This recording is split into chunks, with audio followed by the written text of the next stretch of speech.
अस्सलाम वालेकुम दोस्तों, तुसी वेख रहे हो पाक पंजाब टीवी ते मैं आ तुहाडा मेज़बान अब्दुल वाहिद। दोस्तों सब तो पहले अपने चैनल नूं करो सबसक्राइब ते नाल ही बेल आइकन नूं करो ओके, ताकि साडी आने वाली नई वीडियो का नोटिफिकेशन तुहाडे तक पहुँचे, तुसी वो वीडियो वेख सको सब तो पहले। दोस्तों अज असीं तुहाडे वास्ते एक पहला सूआ सूई हुई झोटी की वीडियो लेके हाजिर होए हैं। दोस्तों पहला सूआ सूई है ते माशा चंगी सोहनी मझ प्योर नीली दी।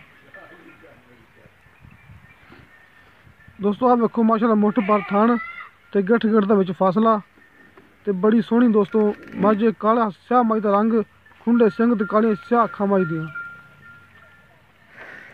आ वेखो दोस्तों खुंडे सिंग, चूड़ कुंडे सिंग ते कालियां स्याह मझ दियां अखां। वेखो दोस्तों प्योर नीली दी मझ ते पहला सूआ सूई है ते मुठ पर थण ते लाटू रंगे थण माशाल्लाह। आ वेखो दोस्तों सोहने थण, सोहना विरल, गिठ दा फासला ते मुठ पर थण। दोस्तों पिछे ने कट्टी हैगी ते सूई सिर्फ 5-6 दिन होए ने। मालक दा कहना पिछे कट्टी है ते सूई नूं 5-6 दिन होए ने ते 5 किलो सुबह दुध, 5 किलो शाम, 2 टाइम का 10 किलो दुध कर रही है। दोस्तों का मालक ने मुल किया है 2,60,000 रुपया। दोस्तों 2,60,000 रुपया मालक ने मुल किया है। पिछे कट्टी हैगी तो जिंदे आप प्यार मुहब्बत करा लाँगे।